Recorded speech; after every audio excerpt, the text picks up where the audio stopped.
He's back!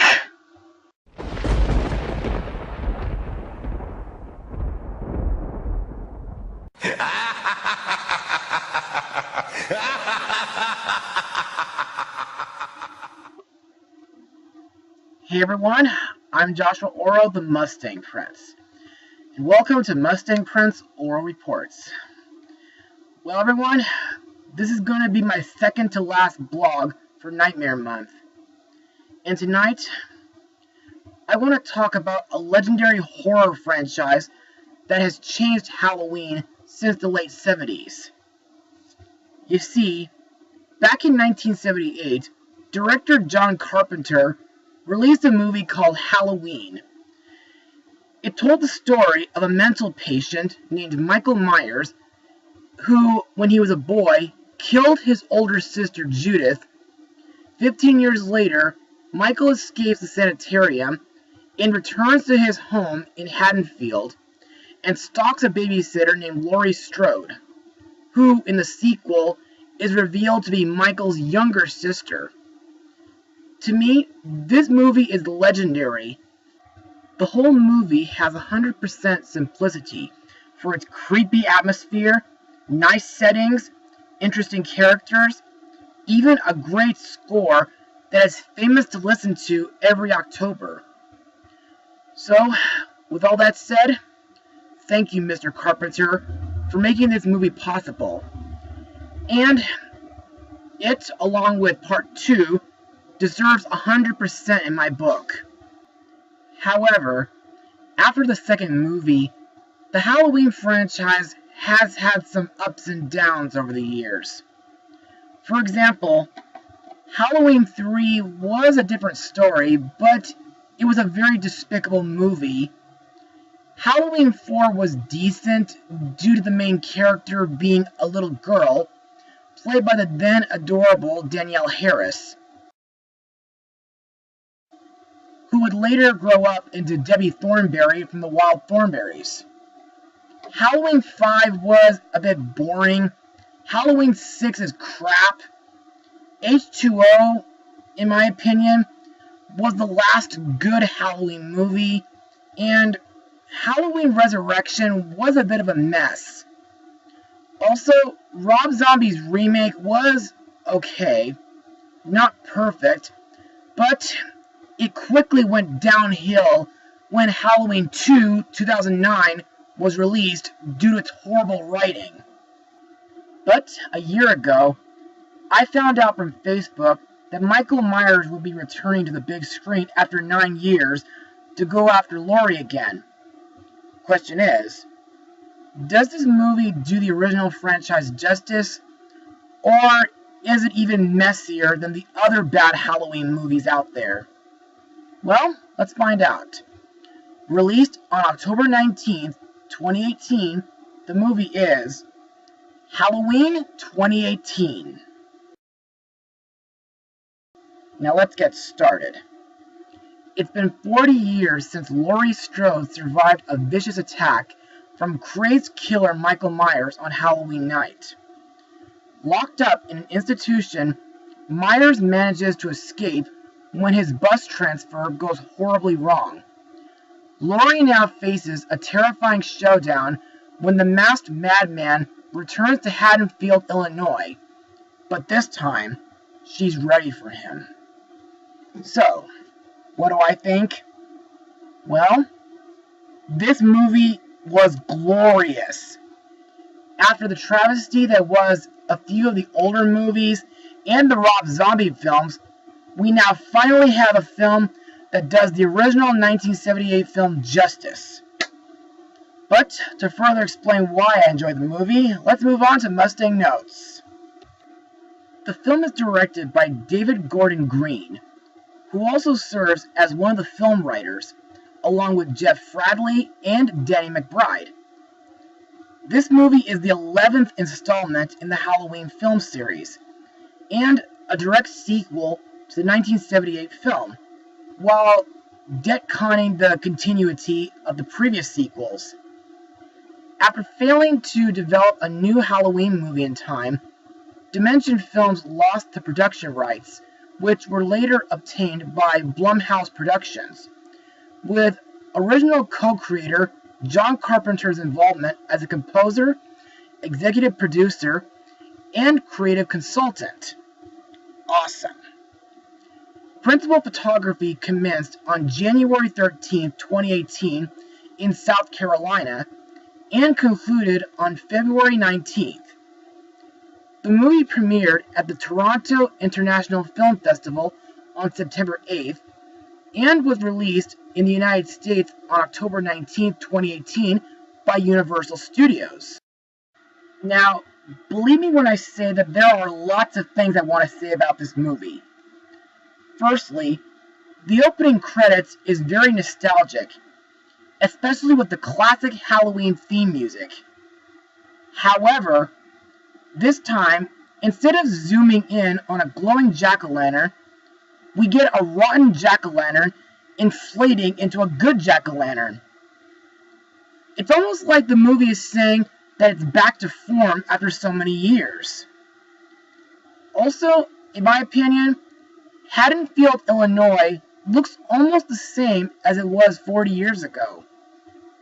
Also, what makes this movie scary, in my opinion anyway, is the atmosphere. And most of the deaths that happen in this movie are off screen. Plus, aside from the opening credits and Haddonfield itself, several parts of the movie are very reminiscent to what happened in the original film. But I won't say what they are due to spoilers.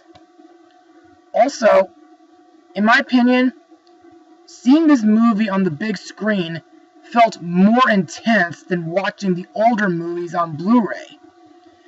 So, I guess that's basically all I have for Mustang notes.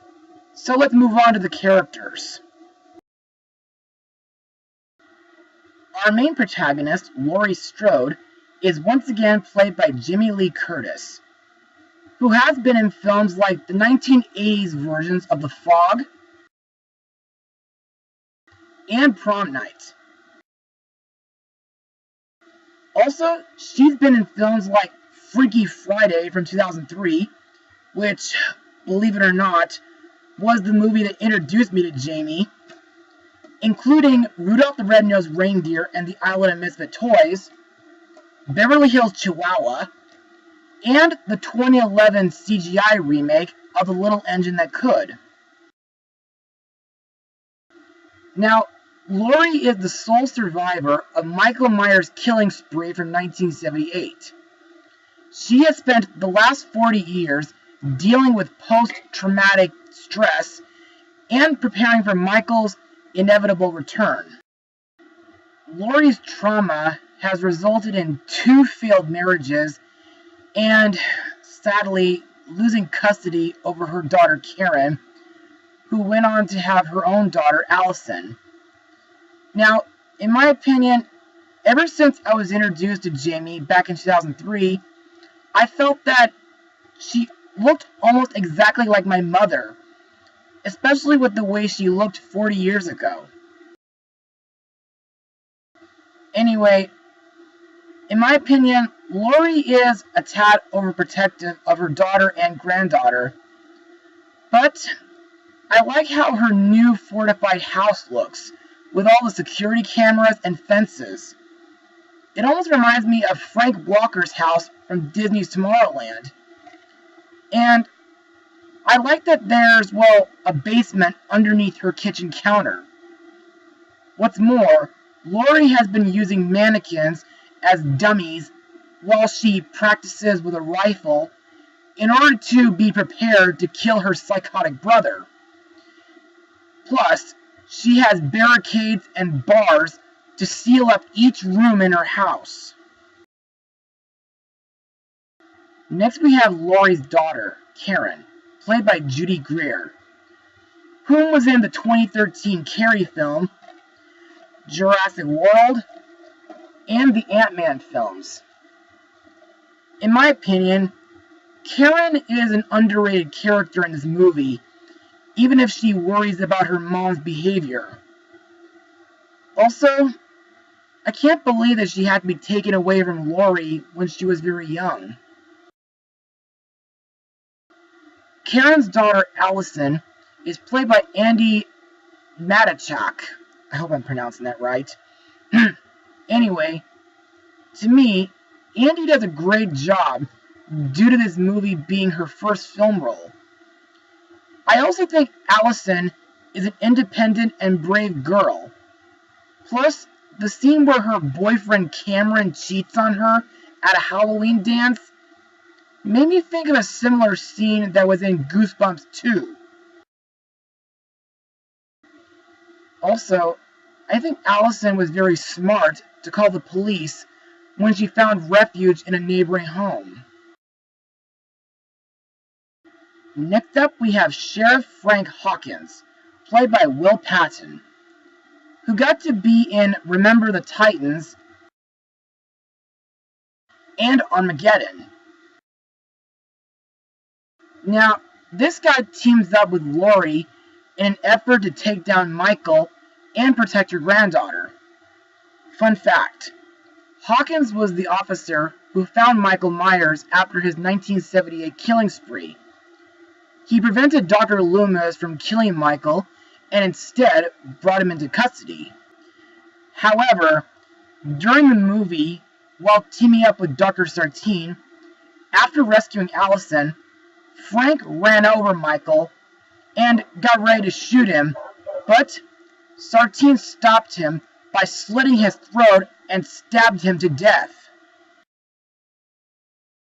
Next we come to our villain, Michael Myers, once again played by Nick Castle, and he's also played by stuntman James Jude Courtney. To me, not only is Michael silent, yet he breathes, he can be a real psycho. Also, not only does he kill with a kitchen knife, but he also uses a hammer as well as his immense strength to crush anybody. Finally, we have Dr. Ren Bierce, played by Haluk Bilginer, hope I'm pronouncing that right, who got to be in Buffalo Soldiers. Dr. Sardine became fascinated with Michael's case. Volunteering to work with Dr. Loomis, he studied the case files and eventually took over Michael's treatment after Loomis passed away in the 1990s. He would continue to try and reach Michael to understand his motives, but all his attempts were fruitless. In my opinion, Sardine is a tad, weird and insane due to his obsession to understand Michael. Heck, he even puts on Michael's mask in order to know what he felt while committing the murders. Other members of the cast include Virginia Gardner, Rhian Reese, Jefferson Hall, Toby Huss, Dylan Arnold, Miles Robbins, Drew Schneid, and surprisingly of all, PJ Souls. Wow! And now, let's move on to my final words. Overall, Halloween 2018 not only does the 1978 film justice, but it has got to be the absolute best Halloween movie I've ever seen in the franchise. Most of the movie is reminiscent to the original, the story is cleverly written, the atmosphere is creepy, and the theme music by John Carpenter is classic. Also, Laurie is a very prepared woman. The new characters like Karen and Alison are underrated and likable. Michael Myers is equally as psychotic as he was 40 years ago. Also, his new doctor, Sardine, was a bit weird and insane. So what am I going to rate this movie? Well, here's the deal. I'll give this movie a 100% rating, but I cannot recommend this movie for people under the age of 17 to watch this. But, if you folks are horror fans or Halloween fans, then by all means, go see this movie. You'll be in for a real thrilling experience. Well, that's all for tonight. Be sure to tune in for one final Halloween blog for Nightmare Month. And trust me, this one will also be the final blog I'll have for the year of dogs. Mustang Power!